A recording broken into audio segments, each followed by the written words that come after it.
Where can ulcers form in your body? Have you ever wondered where ulcers can form in your body? Ulcers are sores that develop on the lining of various parts of the digestive tract. The most common and medically significant ulcers related to peptic ulcer disease form in 3 primary locations.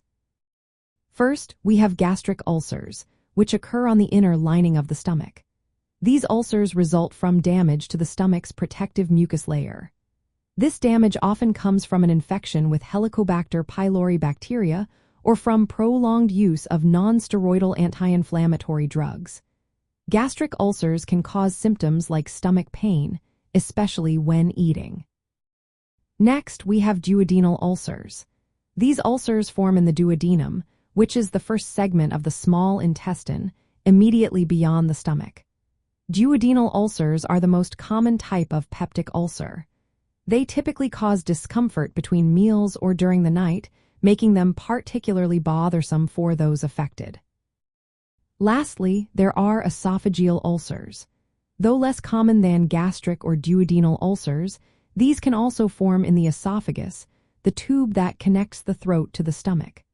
Esophageal ulcers may result from acid reflux or other irritants that damage the lining of the esophagus. Ulcers can vary in severity. Some may remain just superficial, affecting only the mucosal lining, while others can deepen and penetrate through the muscular layers of the stomach or duodenum.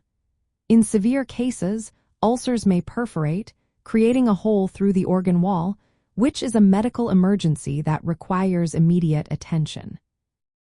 In summary, ulcers related to peptic ulcer disease primarily form in the stomach lining, which we call gastric ulcers, and in the upper small intestine lining, known as duodenal ulcers.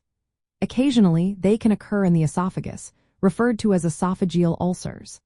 Understanding these ulcer locations is crucial for diagnosis and treatment.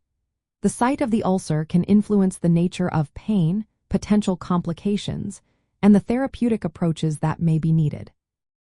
If you suspect you have an ulcer or are experiencing symptoms, it is always best to consult a healthcare professional for personalized advice and treatment options.